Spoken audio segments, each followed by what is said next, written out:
네, 안녕하세요. 오늘 우리 신앙 이야기의 박PD입니다. 오늘은 도마복음 읽기 13화 57절에서 63절까지 함께 읽어보도록 하겠습니다. 57절 예수께서 말씀하시니라. 아버지의 나라는 좋은 씨를 갖고 있는 한 사람과 같도다. 한밤에 그의 원수가 와서 좋은 씨들 사이에서 가라지를 뿌렸느니라. 그 사람은 일꾼에게 가라지를 뽑으라고 시키지 않고 그들에게 말하되 그리 말하라. 너희가 가라지를 뽑다가 밀까지 함께 뽑을까 하노라 하니 이는 추수날에 잡초는 뚜렷하게 보여 뽑혀 불에 태워짐이니라. 58절 예수께서 말씀하시니라. 수고하여 생명을 찾는 자는 복이 있도다. 59절 예수께서 말씀하시니라. 너희가 살아있는 동안에 살아계신 이를 바라라. 그렇지 않으면 너희가 죽을 것이요 그때 살아계신 이를 보려 하여도 보지 못하리라. 60절 그가 한 사마리아인이 양을 가지고 유대 땅으로 가고 있는 것을 보시더라.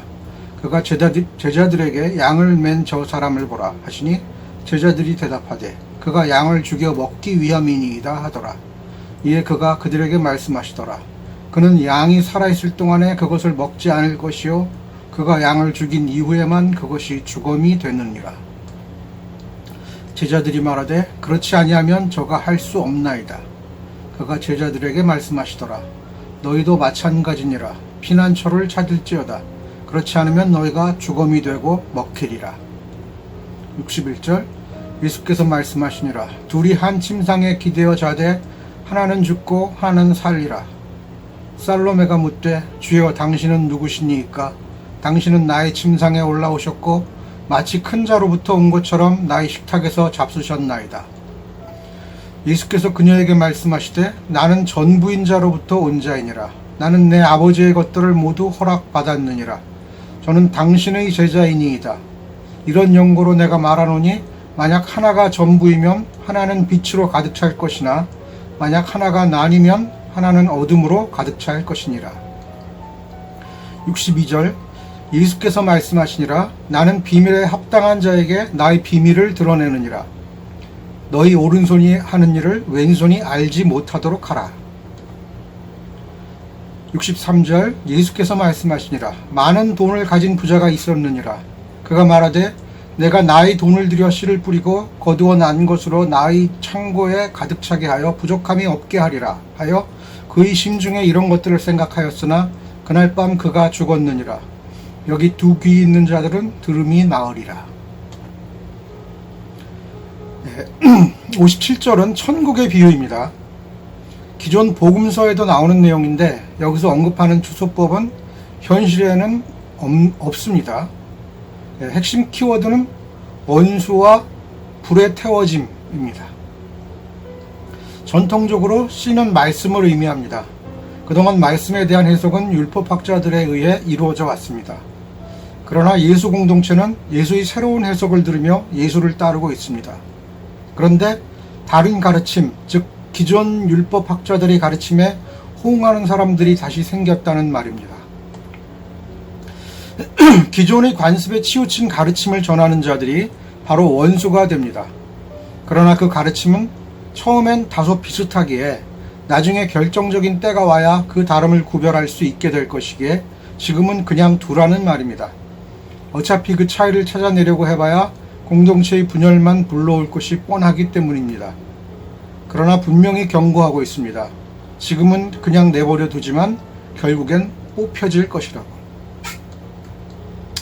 기독교 역사를 볼 때 예수는 바리새의 누룩을 그토록 조심하라고 했지만 바리새 중 바리새인 바울에 의해 오히려 장악당하게 됩니다.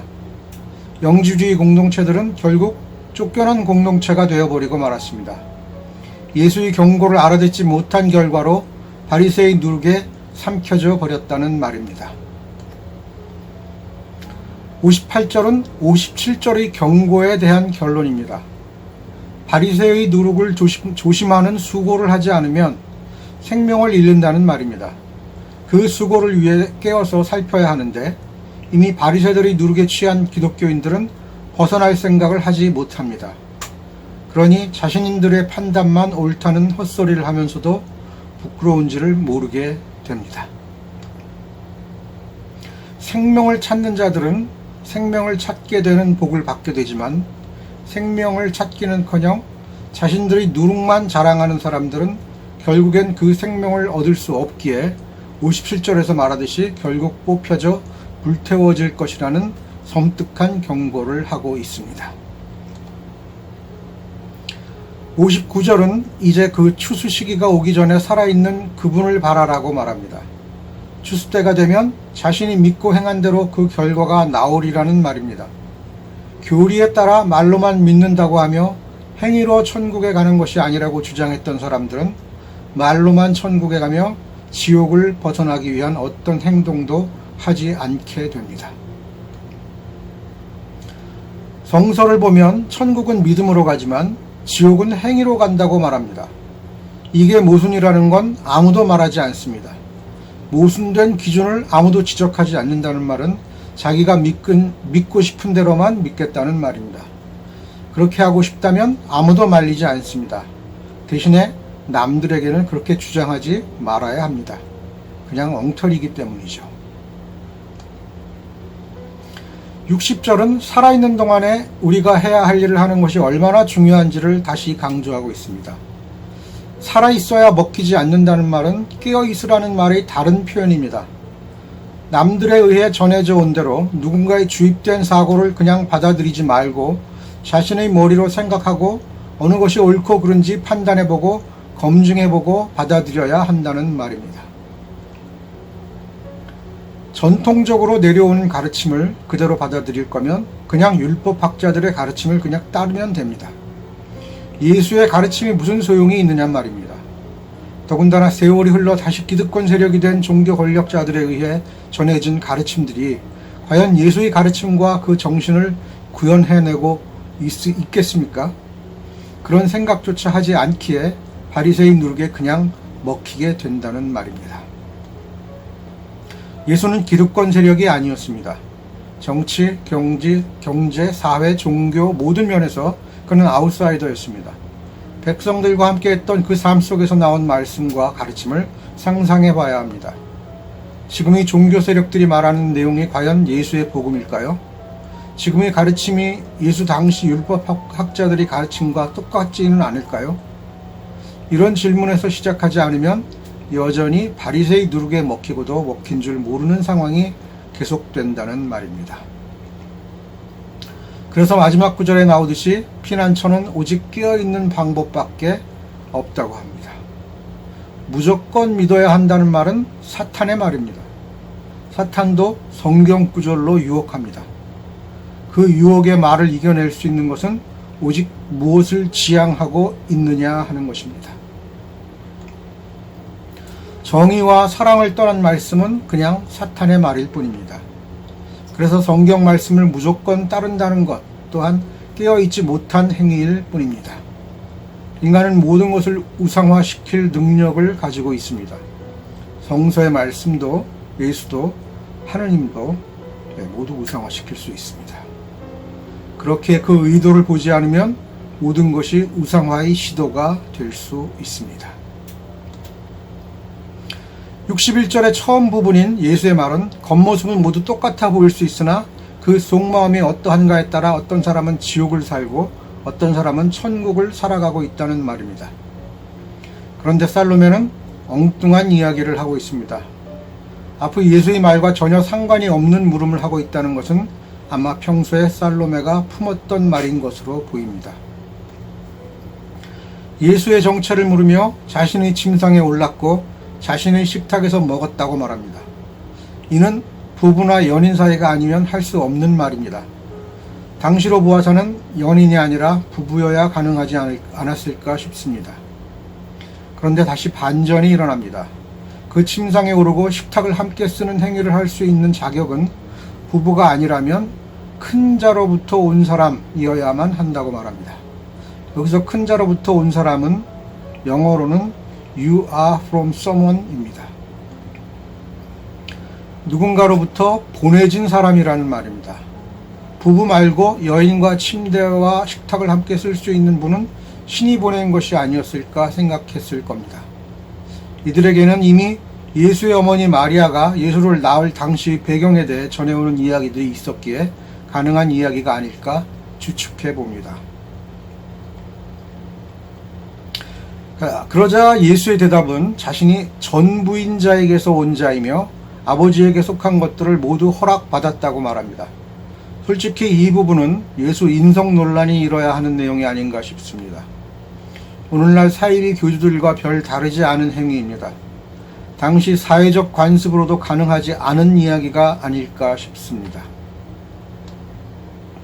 이에 대한 살로메는 자신이 아버지의 소유물이 아니라 당신의 제자라고 말합니다. 여기에 대한 예수의 대답은 다시 흐릿한 대답입니다. 하나가 전부이면 하나는 빛으로 가득 차지만 하나가 나뉘면 어둠으로 가득 찰 것이라는 말은 실상 자신이 잘못하고 목자를 거스르면 하느님이 진노하실 것이라고 말하는 성추행 목사들의 말과 별로 달라 보이지 않습니다.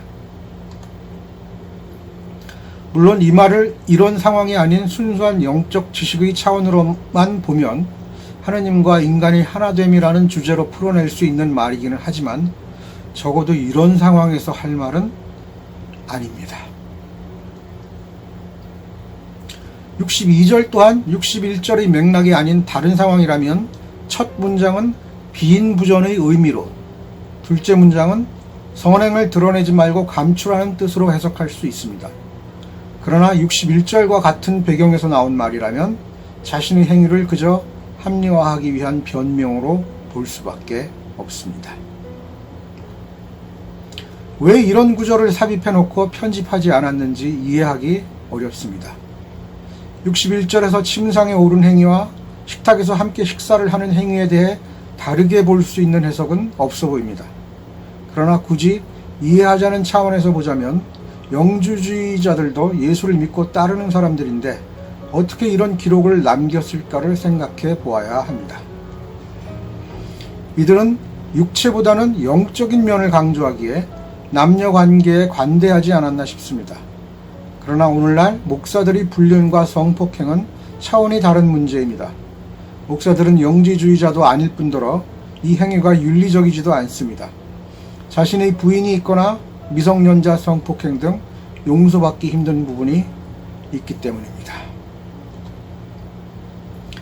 63절은 인간이 자신의 의도대로 모든 것을 누리며 살 수 있는 존재가 아니라 자신의 목숨마저도 자신의 힘으로 어찌할 수 없는 존재라는 것을 알려주는 구절입니다. 돈이 많으니 나는 내 삶을 영위하며 즐겁게 일상을 사는 것이 잘못이라는 말이 아닙니다. 어떤 삶을 살든 열심히 사는 것이 좋겠지만 일상에 매몰되지 말라는 경고를 하고 있는 것입니다. 이전 영상에서도 언급했듯이 인생은 놀이인데 그 놀이를 열심히 하되 어머니의 목소리가 들리면 그 놀이를 끝마치고 집으로 돌아가야 한다는 것을 항상 잊지 말라는 경고라는 말입니다. 더군다나 그 놀이 속에서도 가능하다면 순례에게 잡힌 다른 친구들을 살려내야 하는 자신의 역할 또한 잊지 말아야 할 것입니다. 네, 여기까지 도마복음 읽기 13번째 시간 함께 나눠봤습니다. 감사합니다.